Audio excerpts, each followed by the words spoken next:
Hey YouTube, this is Cutting Edge Works here with another knife review. Today I wanted to go over some of my favorite everyday carry knives. I just got a new acquisition that I'm going to do after this video, which is my new favorite, but up until that point these two have been kind of a standard, at least the first one here. What I have here is the Benchmade Emissary.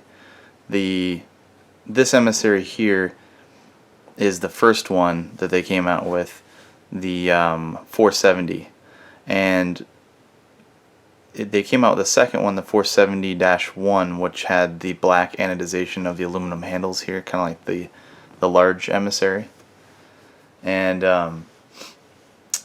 they're amazing as far as everyday carry goes. What I like most about, and I'll just talk about the first one since was one of my very most frequently carried everyday carry knives. Excuse me. I love the fact that I thought it looked nice for one, but I love the weight and how small it was, yet it still gives you a 3-inch blade. Okay, so the great thing about this is you have assisted opening, so it's fast. Not that you really need that; it's just a cool feature. I like with any automatic or assisted opening, I like to have a lock, and this works both. It'll lock it open so you can't close it, and lock it closed so you can't open it, which is more important to me because you don't want this thing deploying in your pocket or in a bag or something like that. As you can see, it has some pretty aggressive milling in the aluminum, which I like, especially this part right here because it gives you great access to that thumb stud. Okay. Very comfortable, easy to actuate it. Very thin, very narrow, which makes it a great EDC knife because when it's buried in that pocket of yours and you're trying to get your hand by it to get maybe something else out of your pocket or in your pocket, it's not going to get in your way. Also, as you can see, very, very deep carry knife, which I like a lot. So that's another plus. And a lot of other knives didn't have that. Now this knife, at least the one I got, has a little bit of blade play, but not enough for me to really be negative about it. And I'm really picky about that. I don't like any blade play, but it has just a tiny bit side to side and front to back. Very little bit. Not as much as like most SOGs I've seen has. Most SOGs that I've had, folders anyway, I usually don't even keep them. I give them a shot and then I get so frustrated with how cheap they feel, with all the sloppy blade play and everything. I just don't like it. The SOG Flash 1 and Flash 2 are the only ones I've kept because I'm going to use those for light cutting, very, very light cutting, and I don't feel, based on reviews and everything, that they're going to actually fail on me. I just don't like the way they feel with all that play. This does not have near as much, but it does exist. I just want to be honest. As you can see, you can flip it from one side to the other. You can carry righty or lefty, but only tip up, and that's the way I prefer it. And I've said why in my other reviews. I put my own edge on there, so way sharper than when it came from the factory, but the factory edge was adequate. I can say the same about the large Emissary. The edge on that was good as well. It'll cut stuff very well, but it's not razor sharp or sharper, scary sharp as I call it. It's not anything crazy. It has an acceptable edge on it, and it'll do its job. I've seen some knives come from the factory and they're pretty disappointing. They're not. So the other great thing I mentioned was the weight. This little guy here, which actually isn't that small, it's perfect for an EDC, for a light task EDC. This thing only weighs 2.1 ounces. So that's why it just ended up being, and I carry all sorts of knives. I have close to 100 knives, folders, and I carry them all, and some of them are overbuilt and massive and ridiculous.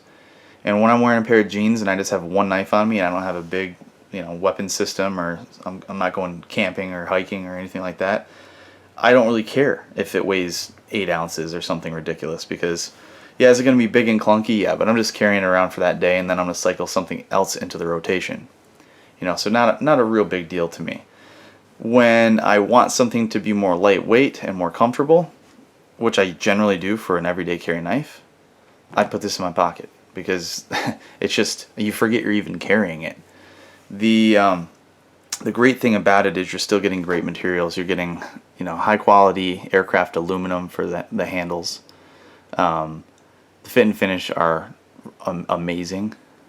Okay, just little things like blade centering, almost perfect, and which matters, especially when you have tight tolerances like this, or tight space. You need to have tight tolerances. So again, actuates the blade very, very well. Easy to get to that thumb stud. Solid lockup, more or less. A little bit of blade play. You have the lock. You have the deep carry. It's very comfortable in the pocket. Pretty comfortable in the hand. You have the spear point blade, which is not my favorite. I prefer something with a little more belly. But it does have a flat grind, nice swedge on the back, and you are getting S30V steel, which I'm definitely a fan of. It's a premium steel. It's very nice. It's one of my favorite premium steels. There's plenty else out there that's better, but that's more towards the top, and I think it's becoming really, really popular because it's such a well balanced high-end steel. It's not what many would call a super steel, but it is amazing. It's very corrosion resistant. It's very, very tough, and it has great edge retention, good carbides, so it'll cut really well. Really, really good steel. That's again why you're seeing it more and more now. And if you haven't, it's out there all over the place now. Whereas a couple years ago, not quite so much. Now you're seeing it all over the place with all different manufacturers. So again, this was kind of groundbreaking for me, because it was just a light to mid-use, everyday carry, maybe utility knife. And it was just so comfortable in the pocket, so that I said, you know what, I want to get the new large Emissary, which just came out, just because I liked the first one so much, and it doesn't really hurt to have something a little bit bigger. And I saw that they came out with the black anodization for the little guy, and I didn't get it. And I figured, well, hey, now that they came out with the large Emissary, the 477, I can get the black anodization on the handle that way as well. Something to note about the anodization on these handles, on this aluminum, it's very matted. It's not glossy at all. Very anti-reflective, which I like. I think that's great, but you are going to see wear on it.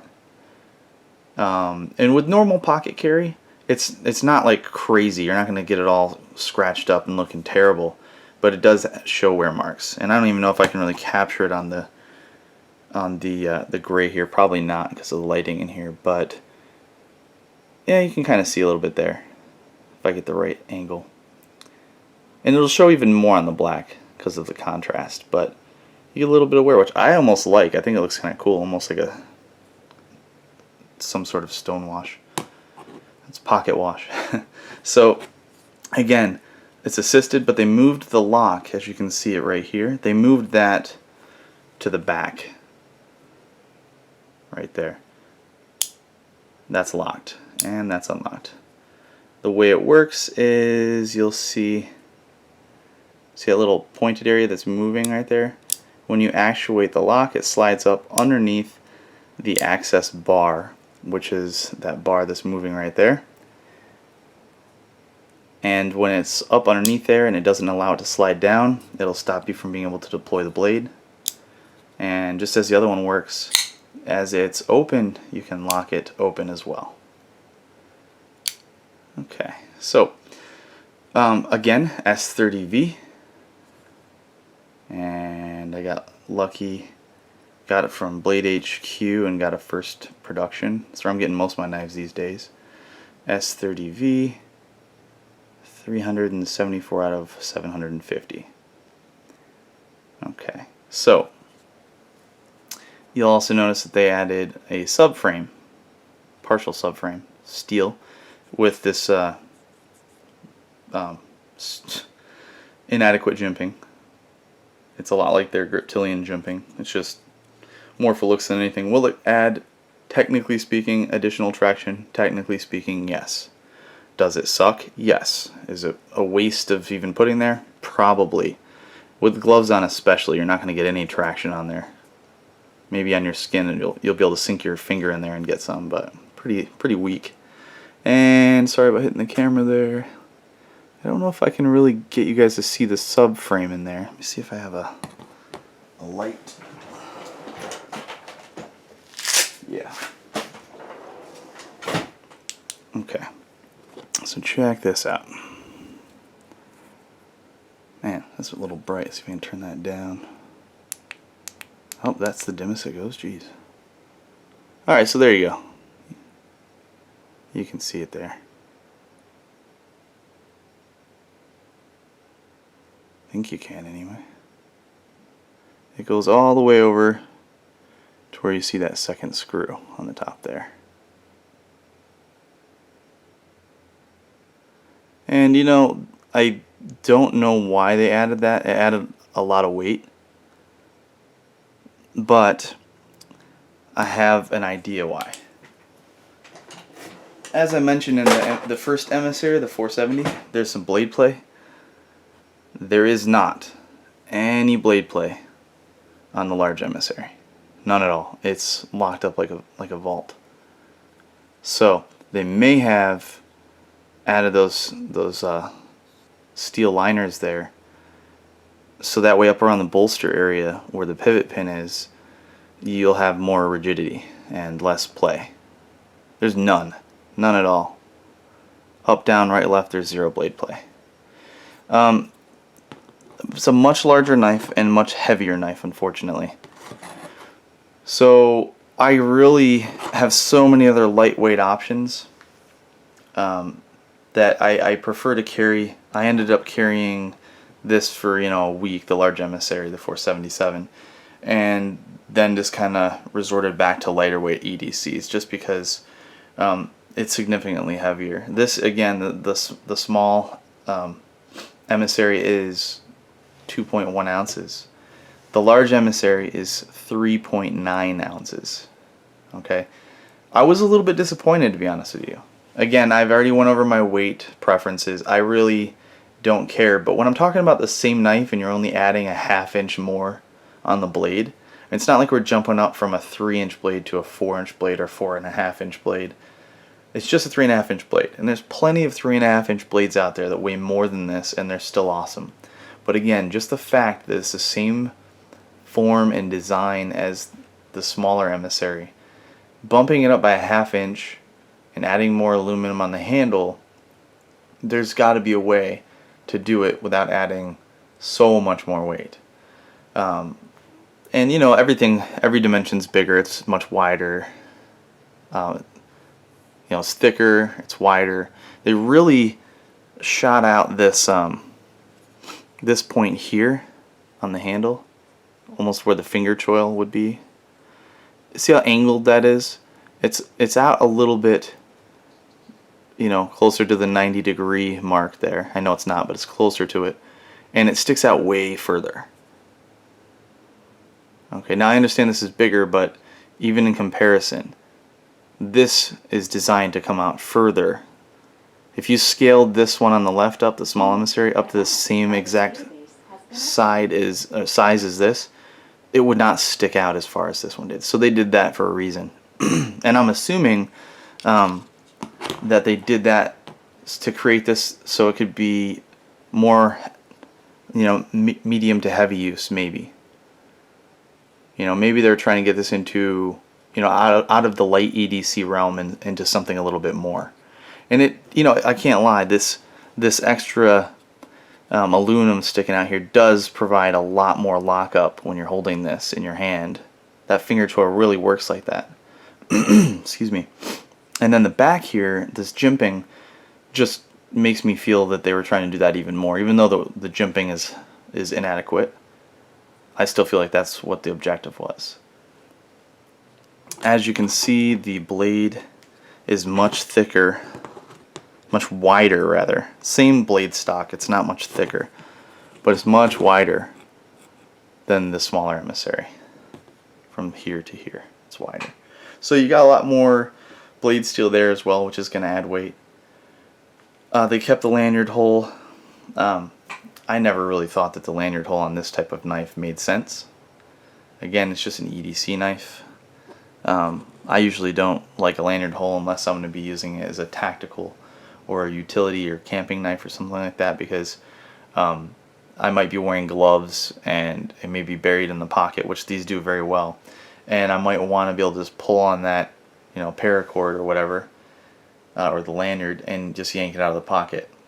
Another reason that I like lanyards is if I have a really small knife for some reason and the handle's too small to comfortably grip, sometimes I actually use a thick lanyard to kind of almost extend the length of the handle. Neither are the case with either of these knives. I just don't see needing one. But to each his own. It's cool that they give that as an option.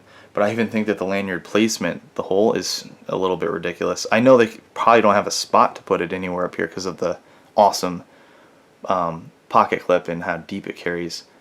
So they put it over here. I just thought it was a little weird. I think they should have just done away with it. But these are some really, really good EDC knives, especially, like I said, the 470 on the left there. If I had to choose one or the other, as I said, I would choose the smaller Emissary, but it's cool. I just kind of like, I'm a collector, so I kind of like having both of them. And it does give you the ability to probably use it a little heavier than the other Emissary. They're both built like a tank, to be honest with you. They're both really, really solid. I have a lot of confidence in them. I wouldn't think twice about using them, and really pushing the limits and having confidence. As long as you're not abusing the blade, I think it's going to perform really well. Price point. So you can get the 470, the small Emissary, for right around anywhere between $110, $120. I've seen it range. When it first came out, it was closer to $170. This new larger Emissary, the 477, you can get that for right around $190. I haven't seen it for a whole lot less than that, but if you can find it, cool, maybe jump on it. If you just have one primary knife and you don't mind that extra weight, I think it's a good option, but I also think that you could get into something a lot better at that price point. I really think that if they would have dropped the weight, it would have made it a lot better option.